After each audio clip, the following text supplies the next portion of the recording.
জনতার মেয়র জনাব ইশরাক সাহেব যাতে শপথ দিতে না পারে তার জন্য সুপ্রিম কোর্টের একজন বিজ্ঞ আইনজীবী একটি রিট পিটিশন দায়ের করেন। এই রিট পিটিশনের শুনানির জন্য পিটিশনটি শুনানি অন্তে বিগত 22/5/2025 তারিখ খারিজ করে দেন মহামান্য হাইকোর্ট। উক্ত আদেশের পর জনাব সার্জিস আলম তাহার ভেরিফাইড ফেসবুক আইডিতে একটি পোস্ট দেন, যাতে তিনি লেখেন, মব তৈরি করে যদি হাইকোর্টের রায় নেওয়া যায়।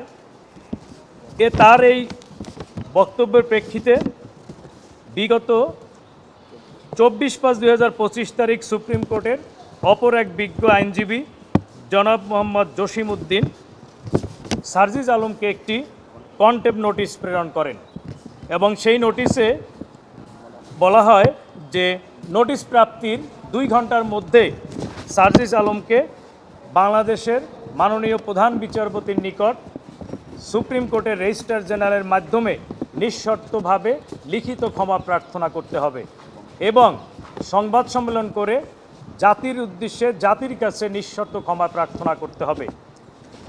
উনি এই সময় অতিবাহিত হয়ে যাওয়া সত্ত্বেও অদ্য পর্যন্ত উনি কোনো পোস্ট ওনার ফেসবুক ভেরিফাইড আইডি থেকে ডিলিট করেন নাই এবং ক্ষমা প্রার্থনাও করেন নাই, যার প্রেক্ষিতে বিজ্ঞ আইনজীবী অ্যাডভোকেট মোহাম্মদ জসিম উদ্দিন আজকে মহামান্য হাইকোর্ট বিভাগে একটি কন্টেম্প পিটিশন দায়ের করেন। এই পিটিশনটি আগামী সপ্তাহে আমরা কনভিনিয়েন্ট কোর্টে শুনানি করব।